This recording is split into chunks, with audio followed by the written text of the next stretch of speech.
At 28 years old, I was washing my hair in a gas station sink and eating one meal a day, all because my parents had spent 3 years making sure I was unemployable.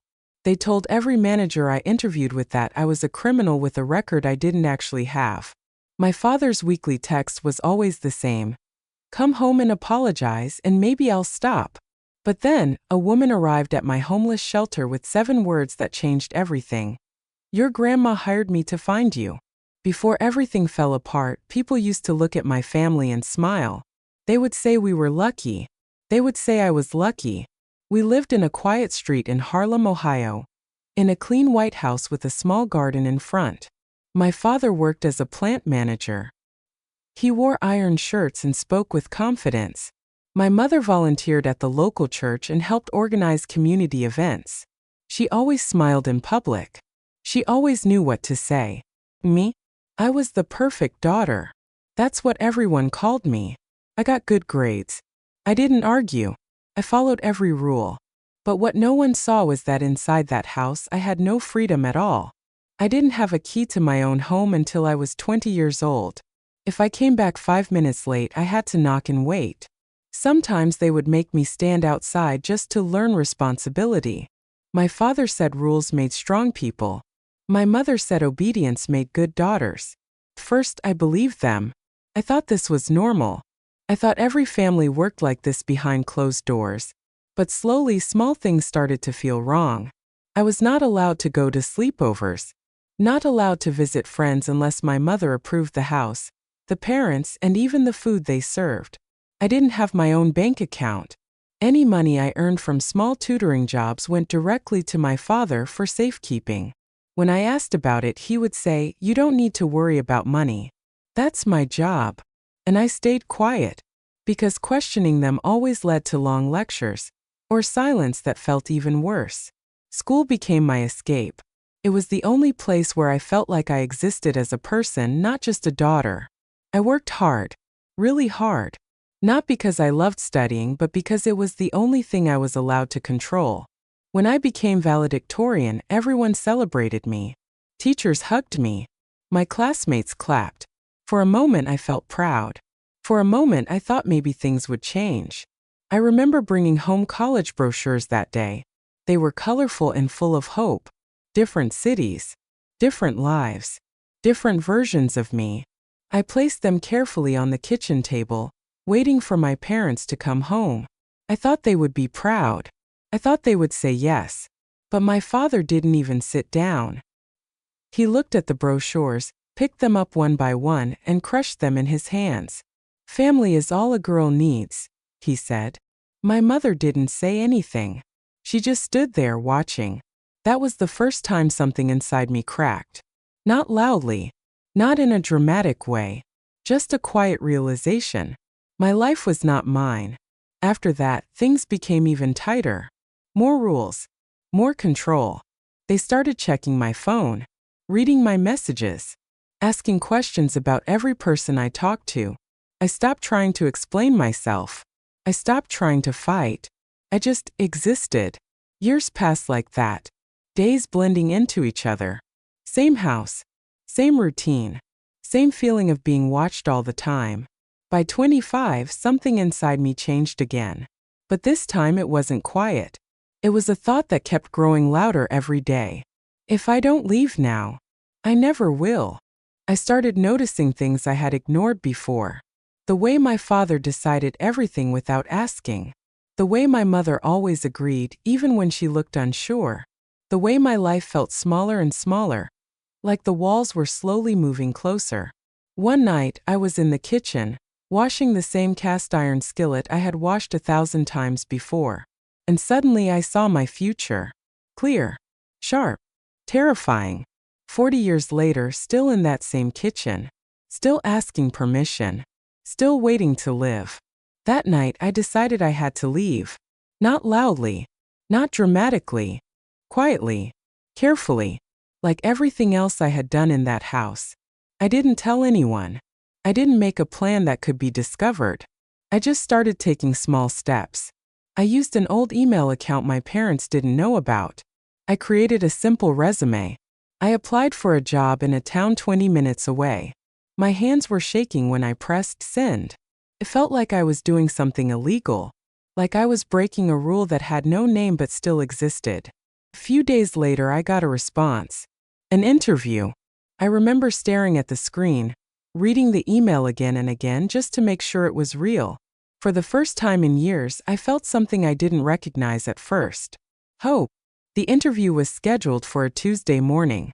I told my parents I was going to the library. My voice was calm. My heart was not. That morning, I left the house early. The air felt different. Even the sky looked different. Like the world outside had been waiting for me. The office was small but clean. The manager greeted me politely. He smiled. He asked normal questions. For a moment, everything felt okay. Normal. Possible. But then his expression changed. He looked down at a paper on his desk, then back at me. Is there something you'd like to explain? He asked. My stomach dropped. I'm sorry, I said. He hesitated, then spoke slowly. We received a call about you. Something about a felony theft charge. The room went silent. I felt like I couldn't breathe. A what? I whispered. He looked uncomfortable. They said you have a record. That we should be careful. I shook my head immediately. That's not true. I don't have any record. I've never. But I could see it in his eyes. The doubt was already there. The interview ended shortly after that. Politely. Quickly. I walked out of that office feeling confused, embarrassed, and scared. Who would say something like that? Why? At first, I tried to convince myself it was a mistake. A wrong number. A misunderstanding. But then it happened again. And again. Every interview ended the same way. Different words. Same result. Someone was telling people lies about me. And deep down, I already knew who it was. I didn't want to believe it at first. Even after the third interview went wrong. Even after I saw the same look in different managers' eyes. I kept telling myself there had to be another explanation. Because the truth felt too heavy. Too cruel. Too impossible. Why would my own parents do this to me? I tried to act normal at home. I watched them closely.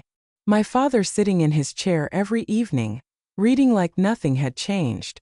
My mother moving around the kitchen, humming softly, asking me simple questions like, "Did you eat?" Or, "How was your day?" Everything looked the same. Too normal. And that made it worse. Because I started noticing small things. Things I had ignored before. Like how my mother would sometimes ask very casually, "So still looking for jobs?" Or how my father would say without looking at me, "It's not easy out there. People lie on resumes all the time. Employers are careful now." At the time, those words sounded like advice. Now they felt like warnings. One evening, I came home earlier than usual. The house was quiet. Too quiet. My father's car wasn't outside. My mother must have thought I would be late. I walked in slowly, placing my bag down without making noise. That's when I heard it. My mother's voice. Low. Careful. She was in the living room on the phone. "Yes. I'm calling about an applicant," she said. My heart stopped. I moved closer step by step, barely breathing. "Yes, her name is." She said my name. Clear. Calm. Like it meant nothing. I felt something cold run through my body. "She's been troubled," my mother continued. "There were some issues before. I just think you should be careful." There was a pause. She listened. Then she added softly, No official record, but we didn't want things to go that far." My hands started shaking. I couldn't hear the rest. I didn't need to. The truth was standing right in front of me. And it was worse than anything I had imagined. I stepped back quietly before she could see me.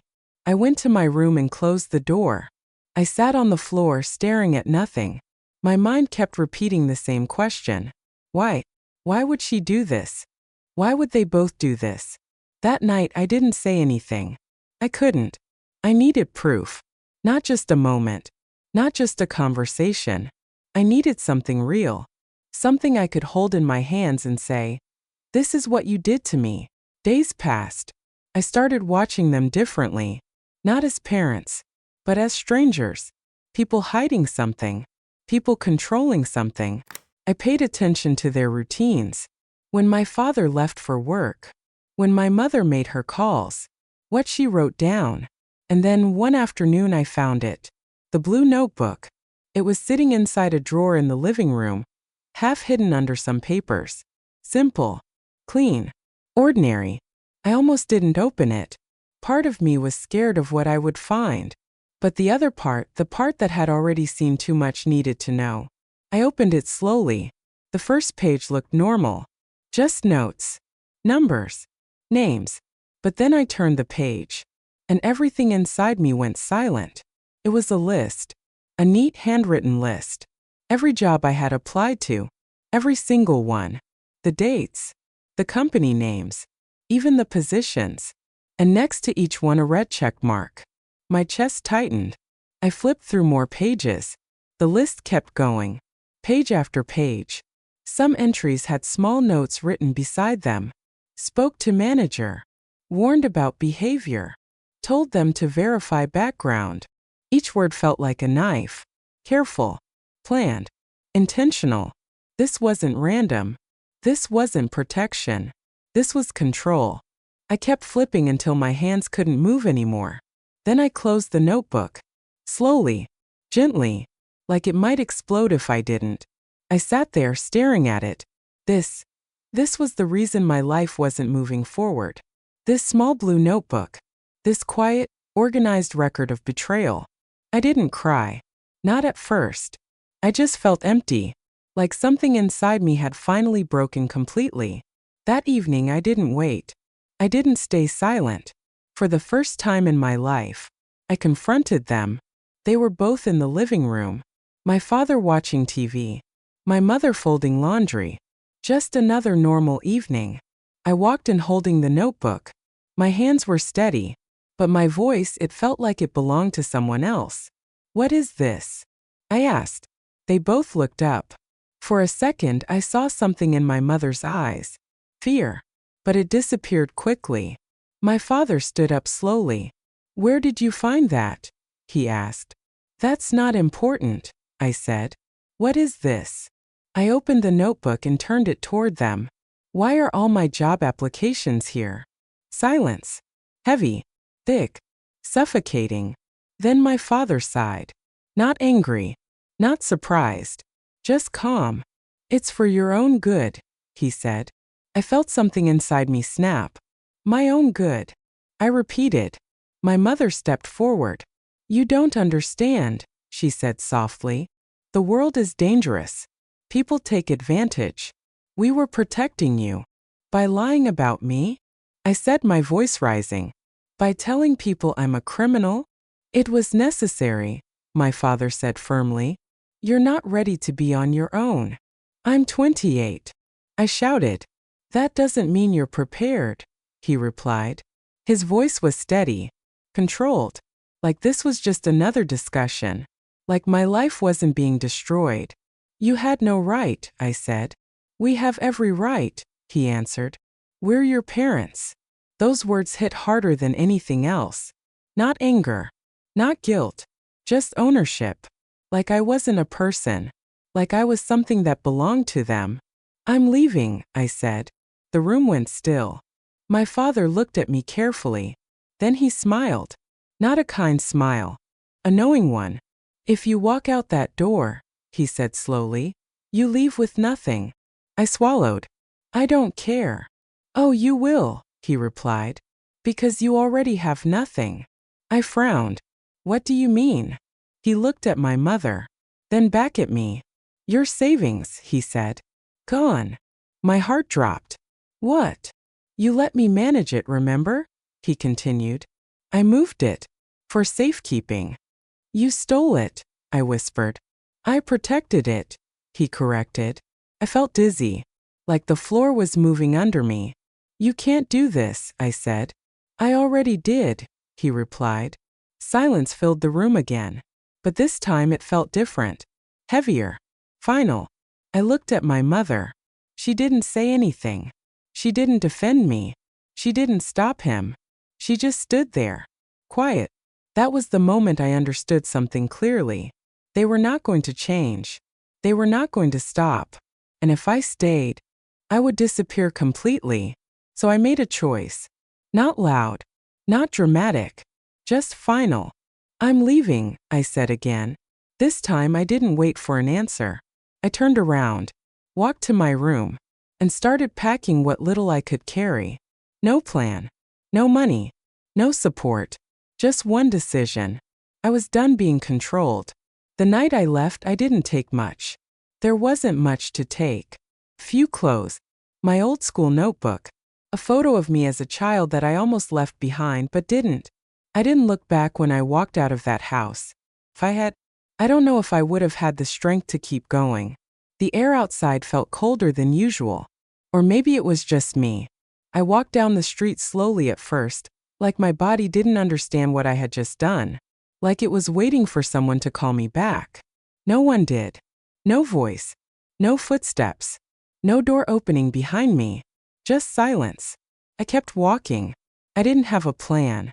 I didn't know exactly where I was going. All I knew was that I couldn't stay there anymore. I reached the bus stop with shaking hands and checked my pocket again, just to be sure. $12. That was all I had. No savings. No backup. No one to call. I waited for the bus like everything depended on it, because it did. When it finally came, I got on without thinking twice. The driver barely looked at me. I paid, took a seat near the window, and held my bag tightly in my lap. As the bus started moving, I looked outside. Street by street, everything I had known started to disappear. That house, that life, that version of me. I thought I would feel free. But I didn't. I felt empty. Like I had just stepped into a space where nothing was certain anymore. After about an hour, I got off in a small town I had only heard about before. Harland. It didn't look like a place where people came to start new lives. It looked like a place people ended up in when they had nowhere else to go. The streets were quiet. The buildings looked tired. Even the air felt still. I walked for a while, not really knowing where I was heading. That's when I saw the sign. Community shelter. I stood there for a moment staring at it. This wasn't part of any plan. But I didn't have a plan. So I walked in. The inside was simple, clean but worn. There were a few people sitting quietly. Some looked at me for a second, then looked away. Others didn't look up at all. I walked to the front desk. The woman there glanced at me, then at my bag. "First time?" she asked. I nodded. She slid a form toward me. "Fill this out. We'll see what we can do." Her voice wasn't rude, but it wasn't warm either. It was used to this. Used to people like me walking in with nowhere else to go. I filled out the form slowly. Name, age, emergency contact. I paused at that last one. Then I left it blank. She didn't ask about it. She just took the paper, looked it over, and handed me a thin blanket. "Bed's in the back," she said. That was it. No questions. No comfort. Just a place to sleep. That night, I lay on a narrow bed, staring at the ceiling. The room was filled with quiet sounds. Soft breathing. Occasional movement. Someone coughing in the distance. I held my bag close to me like it was the only thing connecting me to who I used to be. I thought about my parents. Not with anger. Not yet. Just confusion. How could they do this? How could they sit in that house knowing exactly where I would end up? Did they think I would come back? Apologize? Give up? The next morning, reality hit harder. I woke up early not because I wanted to, but because the noise made it impossible to sleep. People moving, talking, getting ready to face another day. I stepped outside for some air. The sky was gray. The town looked even quieter in the morning. I sat on a bench and tried to think. What now? I needed a job. That was the only way forward. So I started trying again. I went to small stores, cafes, offices, anywhere that had a help wanted sign. First things seemed normal. Managers asked questions, took my name. Some even smiled. For a moment I thought maybe things would be different here. But they weren't. Because even from 35 miles away, my father had already reached before me. The first time it happened in Harland, I felt that same cold drop in my stomach. The manager was friendly at first. Then his expression changed. Just like before. "There's something we need to ask you," he said. I didn't even need to hear the rest. I already knew. Someone had called. Someone had told them lies. Again, it didn't make sense. How could he know where I was applying? I hadn't told anyone. I hadn't used the same email. I hadn't left any trace. And yet, he was always one step ahead. Every place I went, every application I filled, every chance I had, gone, one by one. The pattern was too clear to ignore. This wasn't random. This was planned. Carefully. Precisely. Like someone was watching every move I made. Days turned into a routine. Wake up. Search for jobs. Get rejected. Come back to the shelter. Eat whatever was available. Sleep. Repeat. My $12 disappeared quickly. I started skipping meals to make things last longer. One meal a day became normal. Sometimes less. I learned how to wash my hair in a gas station sink without drawing attention. How to look normal, even when I felt like I was falling apart. How to keep moving even when every door kept closing. People at the shelter started recognizing me. Not by name, but by presence. The quiet girl who came back every evening with the same empty look. No one asked questions. Everyone had their own problems. And I understood that. But inside, something was changing. The confusion was fading. The doubt was disappearing. And in its place, something stronger was growing. Clarity. My parents weren't protecting me. They weren't guiding me. They weren't helping me. They were controlling me. Even from miles away. Even when I had nothing left. They still needed control. And that realization did something unexpected. It didn't break me. It woke me up. For the first time in my life, I stopped waiting for their approval. I stopped hoping they would change. I stopped thinking of them as parents who made mistakes, and started seeing them for what they really were. People who chose control over love. People who were willing to destroy my future, just to keep me close. One evening I sat outside the shelter again. Same bench. Same gray sky. But I felt different. Tired. Hungry. But different. Because for the first time, I wasn't thinking about going back. No matter how hard things got. No matter how many times I failed. No matter how many lies they spread about me. I wasn't going back. I would rather struggle out here than live another day inside that invisible cage. And that decision changed everything. By the time I reached the shelter, I was no longer thinking about pride. I was thinking about survival. The Harlan Community Shelter wasn't what I had imagined when I used to hear the word shelter. It wasn't a place of hope. It was a place of quiet desperation. People didn't talk much. Everyone carried their own story, their own pain, their own reasons for ending up there. I arrived with a small bag, $12 in my pocket, and a phone that had already died somewhere between the bus stop and the front door.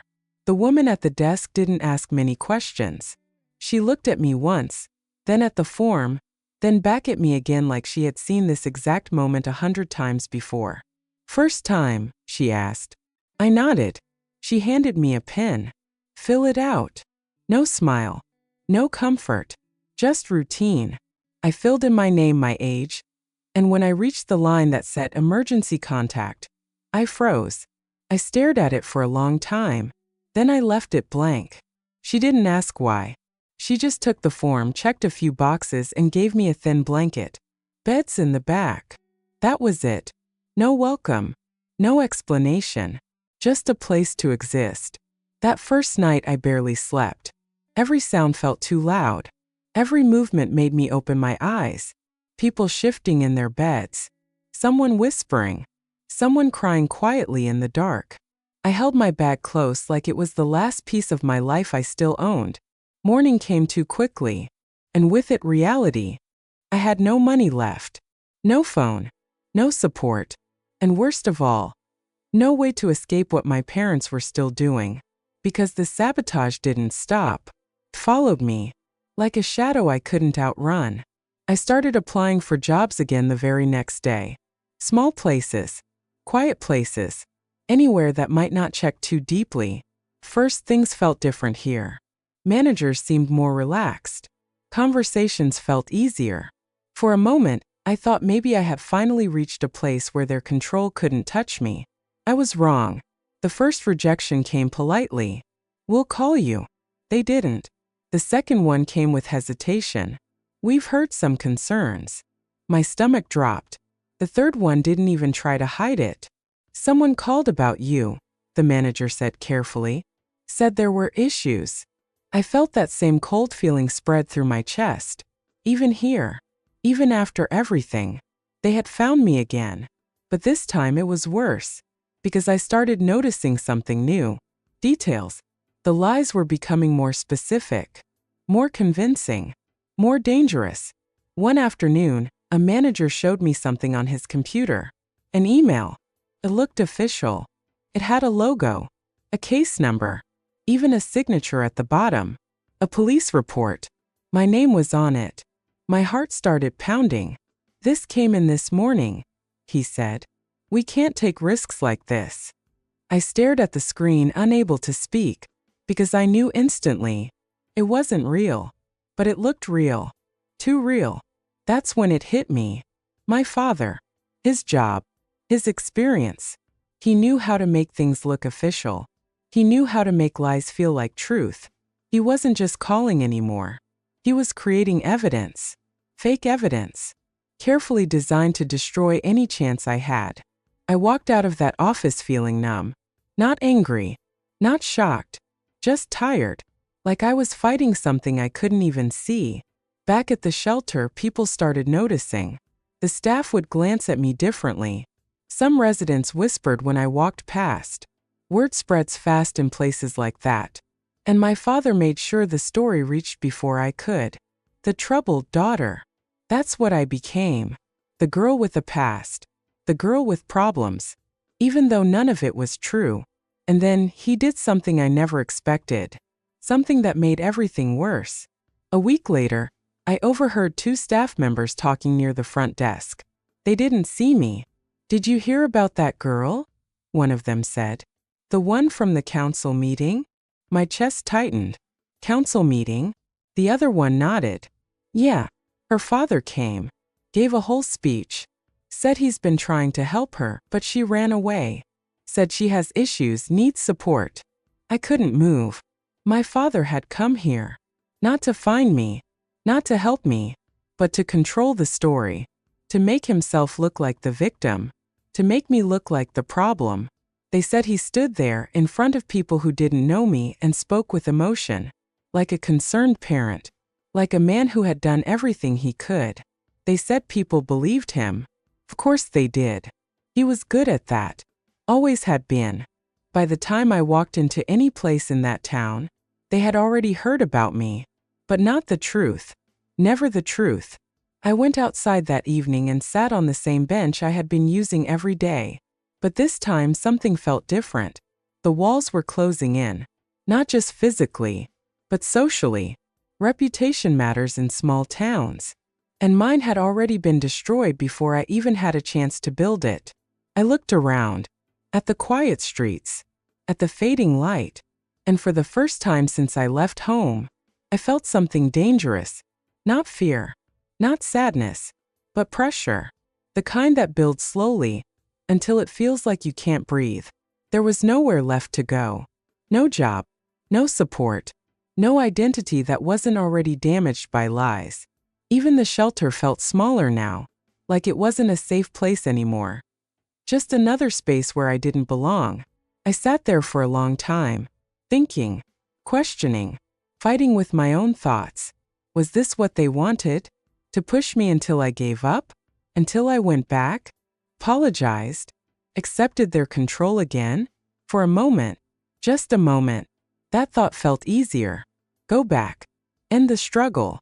Stop the pain. But then I remembered the notebook. The red check marks. The lies. The calm way they said it was all for my own good. And something inside me hardened. No. I wasn't going back. Even if it meant staying stuck. Even if it meant hitting rock bottom. even if it meant being alone, because at least here, the pain was honest. That night, I went to sleep with an empty stomach and a heavy mind. I didn't know what would happen next. I didn't know how things would change. But deep down, something was shifting, because when you lose everything, there's only one direction left. And I didn't know it yet, but something was already on its way to find me. Someone who knew the truth. Someone who had been watching everything. And someone who was about to change my life in a way I never saw coming. The next morning started like every other. Cold air. Empty stomach. Heavy silence. I woke up before sunrise not because I wanted to, but because my body had learned that sleep didn't last long in that place. I sat up slowly, holding my blanket around me, trying to gather enough energy to face another day that looked exactly like the one before. Same routine. Same struggle. Same feeling of being stuck. I stepped outside, the sky still dim, the streets quiet. For a moment everything felt frozen, like the world was holding its breath. And then everything changed. When I walked back inside the shelter, I noticed someone sitting near the front desk. She didn't look like the others. Not tired. Not broken. Calm. Focused. She was dressed simply, but there was something about her posture. The way she looked around, like she wasn't lost. Like she was there for a reason. Her eyes met mine. And she stood up. "Are you?" She said my name. I froze. No one here had said my name like that before. Clear. Certain. "Yes," I answered slowly. She took a small step closer. "My name is Ruth Kalin," she said. "I've been looking for you." My heart started racing. "Looking for me? How do you know me?" I asked. She didn't answer right away. Instead, she reached into her bag and pulled out a folder. Thick. Organized. Heavy with something I couldn't yet understand. Then she looked at me and said the 7 words that changed everything. "Your grandma hired me to find you." For a moment, I couldn't process it. "My grandma?" I whispered. She nodded. "Maggie," she said gently. "She's been planning this for a long time." My chest tightened. My grandmother had passed away years ago. At least that's what I had been told. "She knew what your parents were doing," Ruth continued. "Not everything at first, but enough to worry. So she hired me. 10 years ago. 10 years. While I was still living in that house. Still believing everything was normal. Someone had already seen the truth. And she had done something about it." Ruth opened the folder. Inside were documents. Photos. Printed emails. Audio transcripts. Evidence. Real undeniable evidence. "These are recordings of your mother," she said. 37 calls. All of them to your potential employers. My hand started shaking. "Here," she said, handing me a page. I looked down. It was a transcript. My mother's voice turned into words. Lies. Careful, calm lies about me. Each one designed to destroy my chances before I even had one. "There's more," Ruth said. She showed me copies of the fake police reports. Detailed. Convincing. But not real. "All traced back," she added. "Created using templates your father had access to." I felt something rise inside me. Not fear. Not sadness. Something stronger. Truth. Finally, the truth was real. It existed outside my head. It wasn't just something I felt anymore. It was something I could prove. "And the notebook?" I asked. Ruth nodded. "We have that too." She showed me photos. Clear images of the blue notebook. Every page. Every red check mark. Captured. Saved. Exposed. Tears filled my eyes for the first time in days. Not from pain. From relief. I wasn't crazy. I wasn't imagining things. Everything I had gone through, everything they had done, was real. "And there's one more thing," Ruth said softly. She pulled out another document. A legal paper. "A trust fund," she explained. "Your grandmother set it up before she passed. $340,000. It's in your name." I stared at her, unable to speak. "Your father can't touch it," she added. "He never could." It felt unreal. After weeks of having nothing, Suddenly I had something. Not just money, but protection, support, a way forward. Why now? I asked quietly. Because you left, Ruth said. That was the condition. Maggie believed that as long as you stayed under their control, it wouldn't matter what she prepared. But once you chose yourself, she paused. Everything became yours. I closed my eyes for a moment.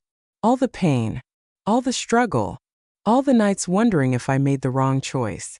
And now, this. I opened my eyes again. What happens next? I asked. Ruth didn't hesitate. We fight back. And we did. Not quietly, not carefully, but fully. We filed a defamation lawsuit. Every piece of evidence became part of the case.